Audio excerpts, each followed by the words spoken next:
తాకట్లో ఉన్న మీ బంగారాన్ని విడిపించి ఆ రోజు ఆన్లైన్ రేటుకి కొంటాం. Sharma gold company. శ్రీ గురుభ్యో నమః. మహాగణాధిపతయే నమః. శివాయ గురువే నమః. శ్రీ కామేశ్వరి దేవి నమః.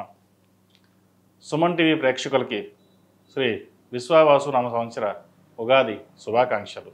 నేను మీ సోమేశ్వర శర్మ.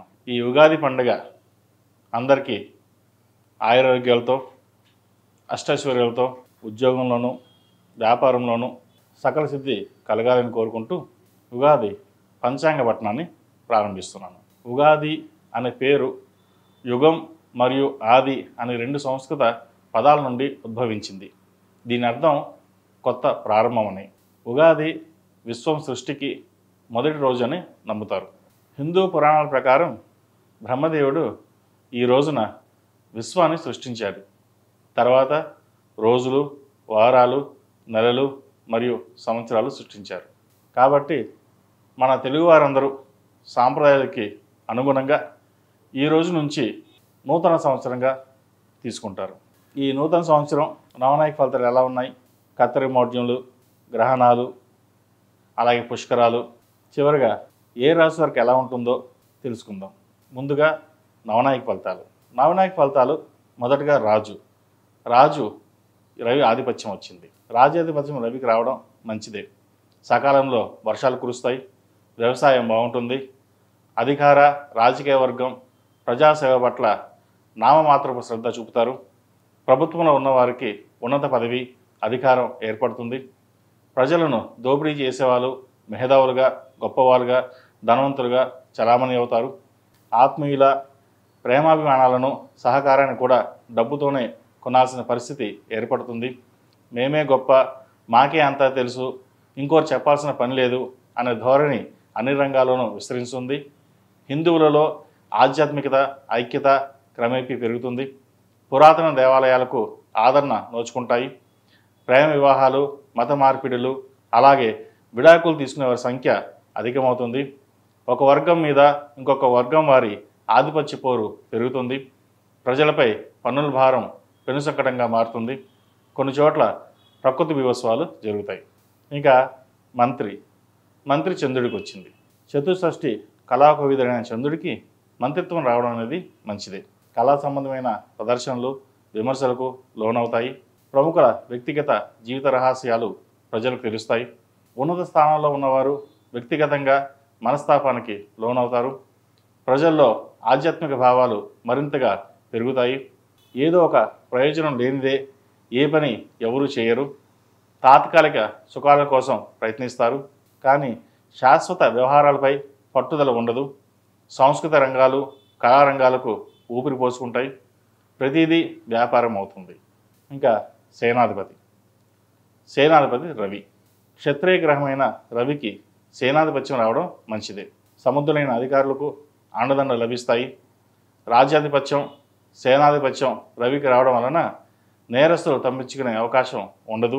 ప్రజల రక్షణకు ఇది మంచి సంకేతం అని చెప్పవచ్చు.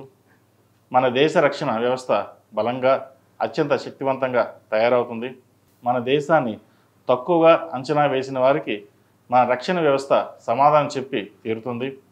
స్నేహాలు, బంధుత్వాలు, పరిచయాలు, ఇతరత అనుబంధాలన్నీ గాలికి కొట్టుకుపోతాయి. మనుషుల మధ్య ఆర్థిక సంబంధాలు తప్ప ఇతర సంబంధాలు ఏవి లేవని గ్రహిస్తారు. ప్రభుత్వ అధికారులకు రావాల్సిన బెనిఫిట్స్ కూడా రాకుండా అడ్డుపడేవారు ఉంటారు. దాదాపు అన్ని రంగాల్లోనూ ఉత్సాహకరమైన వాతావరణం నెలకొంటుంది. సస్యాధిపతి గురువుకు వచ్చింది. బ్రాహ్మణ గ్రహమైన బృహస్పతికి సస్యాధిపతి రావడం మంచిది. వర్షాభావం ఎక్కువగా ఉండడం వల్ల ఈ సంవత్సరం పంట దిగుబడి బాగుంటుంది. రైతులకు కొంతవరకు ఆశాజనకంగా ఉంటుంది. రైతులకు ప్రభుత్వపరమైన రాయితీలు లభిస్తాయి. నిత్యావసర ధరలు అధిక ధరలు కలిగి ఉంటాయి. బంగారం, వెండి, ఖనిజ సంపద అధిక ధర పలుకుతాయి. పసుపు, మొక్కజొన్న, కందిపప్పు మరియు అపరాల పంట చేసే రైతులకు అనుకూల కాలం. రక్త సంబంధాలు, బంధుత్వాలు, ప్రేమలు, స్నేహాలు అనే బంధాలు డబ్బు ముందర వెలవెలబోతాయి. ధనం మూలం ఇదం జగత్ అనే నానుడి రుజువు చేస్తూ అన్నిటికీ ధనమే ముఖ్యమని మరోసారి రుజువవుతుంది. అర్ఘ్యాధిపతి రవి. పంటలు బాగా పండుతాయి. అంతరిక్ష ప్రయాణాల్లో ప్రమాదాలు చోటు చేసుకుంటాయి. అనేక సమస్యలు నీటి వివాదాలతోనే ముడిపడి ఉంటాయి. మద్యం, మత్తు పదార్థాలు, డ్రగ్స్, గంజాయి నిత్యావసర సరుకుల్లాగా మారిపోయి చలామణి అవుతాయి. గ్రామాలకు, గల్లీలకు వ్యాప్తి చెంది ప్రజలను అందుబాటులో ఉంటాయి. ప్రపంచవ్యాప్తంగా అగ్ని ప్రమాదాలు అధికమవుతాయి. ఎత్తైన ప్రదేశాల్లో అధికంగా భూప్రకంపనాలు సంభవిస్తాయి. ఉద్యోగం కన్నా వ్యాపారం మీద శ్రద్ధ చూపేవారు అధికమవుతారు. ఎవరిని నమ్మాలో ఎవరిని నమ్మకూడదో తెలియని అయోమయ పరిస్థితి ఏర్పడుతుంది. స్త్రీల పట్ల నిరంకుశవాదం ఏర్పడుతుంది. మేఘాధిపతి రవికి వచ్చింది. మేఘాధిపత్యం రవికి వచ్చిన కారణం చేత వాతావరణంలో పెనుమార్పులు సంభవిస్తాయి. 2 సార్లు ఎండాకాలం అన్నట్లుగా ఉంటుంది. అకాల వర్షాల వల్ల పంటలు నష్టం సంభవిస్తుంది. మోసపూరితమైన ప్రకటనల వల్ల రైతులు మోసపోతారు. కొన్ని ప్రదేశాల్లో పెట్టిన పెట్టుబడి కూడా రైతులకు రానటువంటి పరిస్థితులు ఏర్పడతాయి. అధికారుల భరోసాలో నీటి మీద రాతలు, మాటలుగానే మిగిలిపోతాయి. వర్షపాతం రికార్డు స్థాయిలో నమోదైన సామాన్య ప్రజలకు సరైన సమయంలో నీటి కొరత ఏర్పడుతుంది. పురాతన కట్టడాలకు ముప్పు ఏర్పడుతుంది. ఈదురుగాలులు, వడగాల్పులు సంభవిస్తాయి. వాయు కాలుష్యం అధికంగా పెరుగుతుంది. ఎలక్ట్రిక్ వాహనాలకు మంచి ఆదరణ లభిస్తుంది. రసాధిపతి శనికి వచ్చింది. రసాధిపతి శనికి అయినందువలన ధాన్యం, వ్యవసాయం ఉత్పత్తులకు సరైన ధర సరైన సమయంలో లభించకపోవచ్చు. వంట నూనెలు అధిక ధర కలిగి ఉంటాయి. స్టీల్ అధిక ధర కలిగి ఉంటుంది. రియల్ ఎస్టేట్, కన్స్ట్రక్షన్ రంగాల్లో ఉన్నవారికి అధిక శ్రమ ఉంటుంది. ఇల్లు కొనాలనుకునే వారికి కలగానే ఉంటుంది.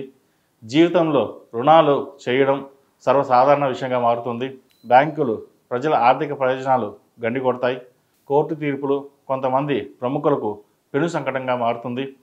పండ్లు, పువ్వులు, తీపి వస్తువులు, ఇనుము, మద్యం అధిక ధర కలిగి ఉంటాయి.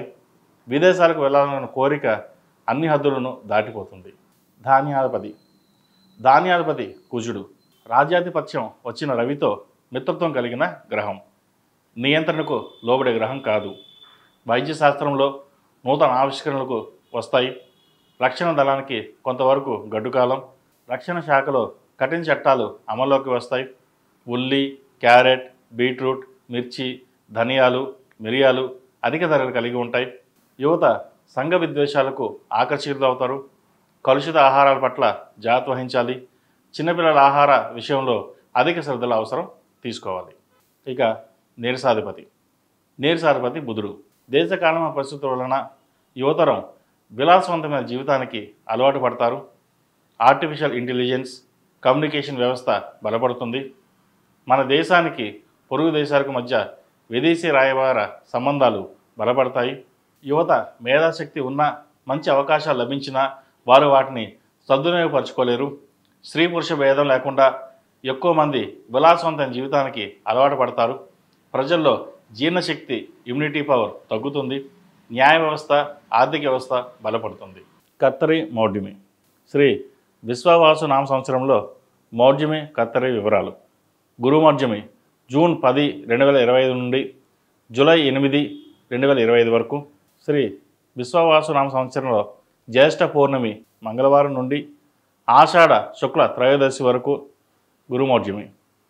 శుక్రమౌఢ్యమి నవంబర్ 30, 2025 నుండి ఫిబ్రవరి 13, 2026 వరకు.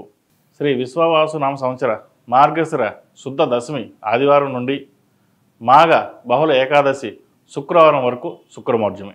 కత్తరి వివరాలు. 4, 5, 2025 వైశాఖ శుద్ధ అష్టమి ఆదివారం సాయంత్రం 6:44 నుండి దొల్ల కత్తరి ప్రారంభం. 11, 5, 2025 వైశాఖ శుద్ధ చతుర్దశి ఆదివారం సాయంత్రం 5:31 నిజ కత్తరి కృత్తిక కార్తె ప్రారంభం. 28, 5, 2025 జ్యేష్ఠ శుద్ధ విధియ బుధవారం రాత్రి 1:28 నిజ కత్తరి త్యాగం. పుష్కర నిర్ణయం. సరస్వతి నది పుష్కరాలు. మే 14, 2025 వైశాఖ శుద్ధ విధియ బుధవారం రాత్రి 10:30 దేవగురువు అయిన బృహస్పతి మిథున రాశిలో ప్రవేశం. ఈ ప్రవేశ సమయంలో రాత్రి కావడం వలన సరస్వతి నది పుష్కరాలు మరుసటి రోజు తెల్లవారుజాము నుండి అనగా 15 మే 2025 గురువారం సూర్యోదయ పూర్వం నుండి సరస్వతి నది పుష్కరాలు ఆరంభమవుతాయి. అంటే మే 15 నుండి 26 మే 2025 వరకు సరస్వతి నది పుష్కరాలు. ఈ 12 రోజులలో సరస్వతి నదిలో సంకల్పపూర్వకంగా స్నానం ఆచరించి జపదాన తర్పణ పిండ ప్రదానాలు చేయడం వలన పితృదేవతల సంతృప్తి చెంది వంశవృద్ధి కలుగజేస్తారు. జ్ఞానానికి ప్రతీక అయిన దేవతా నది సరస్వతి నది వర్ణన మొట్టమొదటిగా ఋగ్వేదంలో ప్రస్తావించబడింది. ఇది అంతర్వాహిని, ఋగ్వేద సరస్వతి, సమృద్ధి మరియు జ్ఞానశక్తిని ప్రసరించే దేవతా నది అని అందరూ విశ్వసిస్తారు. ఉత్తరప్రదేశ్ రాష్ట్రంలోని భీంపూర్లో ఉన్న నది సరస్వతి నది. హరిద్వార్ నుండి భీంపూర్కి వెళ్ళాలి. తెలంగాణ రాష్ట్రంలో భూపాలపల్లి జిల్లాలో కాళేశ్వరంలో అంతర్వాహినిగా ప్రవహించే సరస్వతి నదికి గతంలో పుష్కరాలు నిర్వహించారు. ఈ ఏడాది కూడా నిర్వహించబోతున్నారు. కాబట్టి ఈ సరస్వతి నది పుష్కరాలకు ప్రతి ఒక్కరూ వారి వంతుగా జపదాన పిండ కార్యక్రమాలు చేసి పెద్దల ఆశీస్సులు పొందగలరని నమ్మకం. ఈ సంవత్సరం గ్రహణాలు సూర్యగ్రహణం, చంద్రగ్రహణం. శ్రీ విశ్వావాసు నామ సంవత్సరంలో 2 చంద్రగ్రహణాలు ఉన్నాయి. మొదటిది 7/9/2025 భాద్రపద పౌర్ణమి ఆదివారం రాత్రి సంపూర్ణ చంద్రగ్రహణం. ఇది రాహుగ్రస్త సంపూర్ణ చంద్రగ్రహణం. కుంభరాశిలో శతవిషం మరియు పూర్వవాద నక్షత్రాల్లో ఇది సంభవించును. గ్రహణ స్పర్శకాలం రాత్రి 9:50. గ్రహణ మధ్యకాలం రాత్రి 11:41. మోక్షకాలం రాత్రి 1:31. రెండవ చంద్రగ్రహణం 3/3/2026 పాల్గొన పౌర్ణమి మంగళవారం నాడు పాక్షిక చంద్రగ్రహణం. ఇది కేతుగ్రస్తం. ఈ గ్రహణం పుబ్బా నక్షత్రంలో గ్రహణం సంభవించును. సింహరాశి వారు తప్పకుండా గ్రహణ శాంతి చేసుకోవాలి. గ్రహణ స్పర్శకాలం మధ్యాహ్నం 3:20. గ్రహణ మధ్యకాలం సాయంత్రం 5:03. మోక్షకాలం సాయంత్రం 6:47. కావున గ్రహణ స్పర్శకాలంలో కనిపించదు, విడుపు కాలంలో వీక్షించవచ్చు.